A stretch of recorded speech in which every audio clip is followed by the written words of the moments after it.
The Monaco Grand Prix was terrible, really, but despite all of that, the race itself was a much needed one for drivers like Gasly, Perez and Vettel, who either matched or achieved their highest place finish of the season. Undoubtedly one of the best drivers of the whole weekend, and my driver of the day was Carlos Sainz, who scored his first podium for Ferrari with a flawless drive to P2 and is now just 2 points behind his teammate in the championship in 7th place. I don't think I'm the only one that feels like Carlos Sainz has been the biggest surprise so far this season, and when you compare him to all of the other drivers who have joined new teams in 2021, he has easily stood out as someone who has just jumped into that seat and is already on the heels of his teammate Charles Leclerc. So, looking back at his decision to leave McLaren for Ferrari, which was a very controversial decision at the time, when it was arguably the team in papaya that looked to be the team on the up,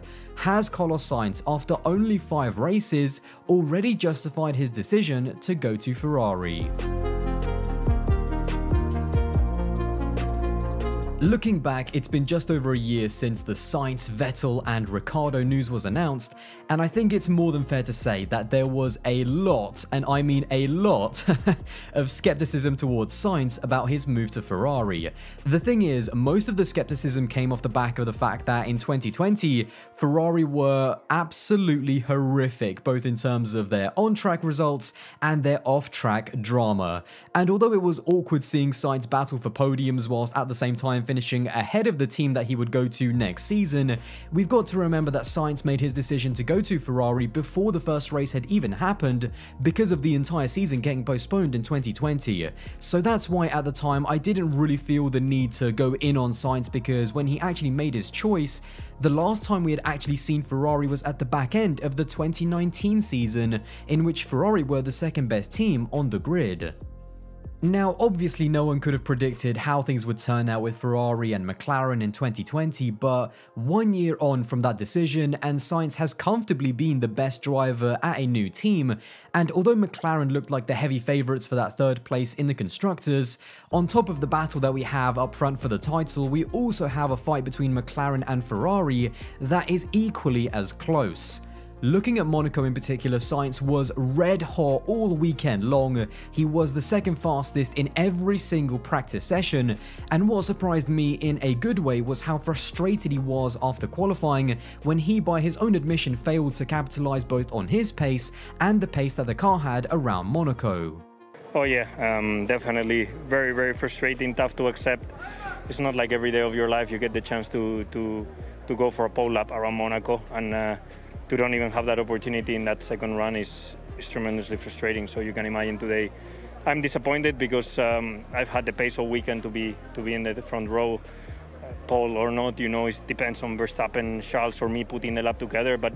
at least go for it and get the chance, and not even have that chance is frustrating. In the race, he was close to flawless, and although we know what happened to both Leclerc and Bottas before and during the race, and of course Carlos Sainz benefited from both of those guys retiring, Sainz just controlled it so well, and I was even surprised towards the end of the race when he came on the radio and even talked about pushing up to Max Verstappen and possibly putting him under a little bit of pressure for the race win. He's clearly driving with confidence, but it's just that mentality of never being happy with anything but first that has impressed me most. I've talked about on my channel before about the fact that although individually the Ferrari lineup is one of the best on the field, if they do get to the point where they are challenging for the title, or maybe even end up in the position that Mercedes were in 2014 when they had a huge car advantage, there is still something in the back of my mind that just doesn't sit right about the Sainz-Leclerc lineup, and what I mean by that is that I see a lot of parallels with the Hamilton and Rosberg partnership, which definitely turned toxic very quickly, in which in their first years they were the best of teammates, but then once they were given a car capable of a championship, their inner desire to win and their inner competitiveness took over, and that relationship quickly turned sour. I've said it before and I'll say it again, Carlos Sainz did not come to Ferrari to watch his teammate qualify on pole and then he himself finish 2nd. He has come here to win, and it will be very interesting to see how the Leclerc-Sainz partnership will evolve when they finally start fighting head to head for a world title. Now, before we move on, I just want to say a really quick thank you to the sponsor of the video, which is Surfshark VPN. Now, Surfshark is a virtual private network which is available as an easy-to-use app and browser extension. It allows you to protect your location by placing your laptop or phone anywhere in the world and access the internet as if you were in another country. Now, there are numerous benefits to this, not least of which, by the way, is safety and privacy. But one of the most common uses, for example, is if there is a Netflix show that isn't available in your country, then you can use Surfshark legally and safely to change your location, which then allows you to watch the shows that are available in other countries. Surfshark also has other benefits like cleaning the web and blocking those annoying ads that you see when you're browsing, which is actually my personal favorite feature because it just silently works in the background, making your life easier without you even noticing. Now, these are just a few of the benefits of Surfshark amongst many others, and if you are interested, then follow the link at the top of the description and use my code ALDAS to get 83% off and an extra 3 months for free. Now, on top of all of that, with Surfshark, you also get a 30-day money-back guarantee, so there is no risk in trying it out. It's a really great deal that will benefit you and will also help the channel as well. So once again, thank you again to Surfshark. The other side to all of this, of course, is the McLaren side. Now, as I mentioned earlier, although the race itself wasn't that great, to say the least, it doesn't take away from how important both Lando's and Carlos's results were. Lando has been the driver to beat in the midfield this season, and after his third place finish in Monaco, he now finds himself third place in the championship after just 5 races ahead of both Valtteri Bottas and Sergio Perez. That is seriously impressive. And yes, although Valtteri has had 2 DNFs, that doesn't take away from the fact that Lando has taken a big jump up this season and is also carrying McLaren. I've said in the past about Lando that although his qualifying pace is up there with the very best, until he legitimately beats a Sainz or Perez or Ricciardo over the course of a whole season, only then will I really consider him to be in that upper echelon of drivers that I would 100% say could fight for a world championship right now. And so far, Lando has absolutely entered that echelon. Now, don't get me wrong, he still needs to beat Ricciardo at the end of the year, and this is no time to slow down and no time to get complacent, because not only is the calendar really long this year, giving Ricciardo plenty of time to catch up in the later races, but the fight with Ferrari is getting closer and closer in each race, and so Lando needs to make sure that he keeps his focus and stays consistent. But when you look at how he's carried McLaren on his back and how he's dominated Ricciardo so far, and also, as mentioned previously, his insane start to the season that puts him only behind Hamilton and Verstappen in the championship,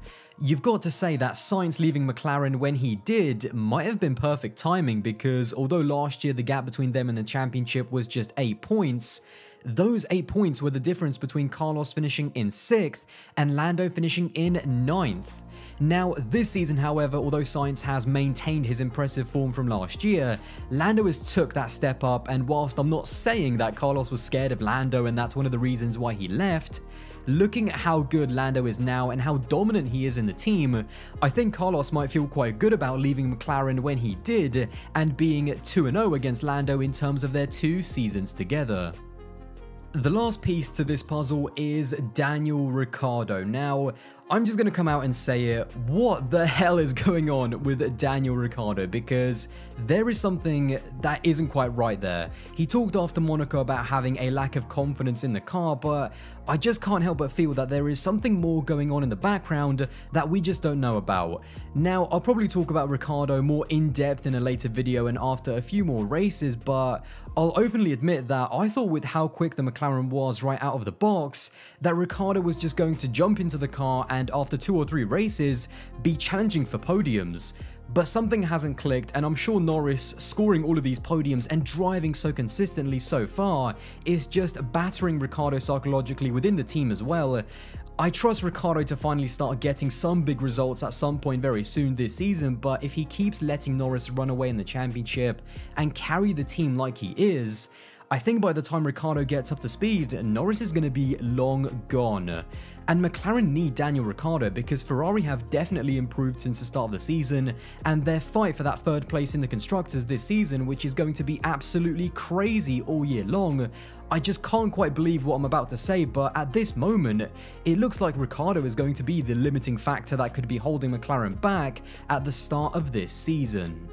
So looking at where McLaren are with both of their two drivers and where Ferrari are and how well Carlos Sainz has driven in the first 5 races for Ferrari, has Carlos Sainz already justified his decision to move to Ferrari? Well, ultimately this year is going to be more of a transitional period because the real answer will be in 2022. All 4 of these drivers are not here to mess about fighting for third place on the podium. Each one is hungry and wants to be fighting for the very top step of the podium and, in the end, a world championship. Having said that though, Sainz has easily been my biggest surprise of the season so far. He's integrated into Ferrari flawlessly, he's maintained his speed from McLaren, and when it comes to comparing him to Leclerc, if he's already on the heels of Charles giving him a good run for his money, and also now just 2 points behind him in the championship after only 5 races, it's mad and very exciting to think about where he's going to be by the end of the season. He's certainly proven a lot of the doubters wrong, and that has to give him confidence about the move to Ferrari, and at the very least he's not taken a step down the field, and Ferrari as a team look much more happier and much more cohesive with Sainz and Leclerc after all of the Vettel backlash.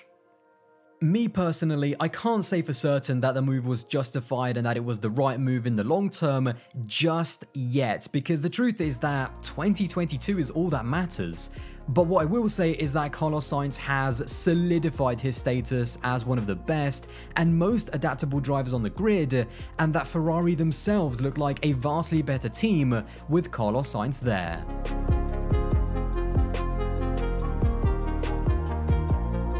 So guys, there you go, another video wrapped up, and a huge thank you once more to Surfshark VPN for sponsoring this video. Don't forget to check out my link at the top of the description and use code ALDAS to get 83% off and an extra 3 months free as well with a 30-day money-back guarantee. So yeah, again, massive shout out to Surfshark VPN, and I hope you did enjoy this video, and if you did, then don't forget to drop a like and smash that subscribe button as well, and I'll see you guys in the next one. Bye guys.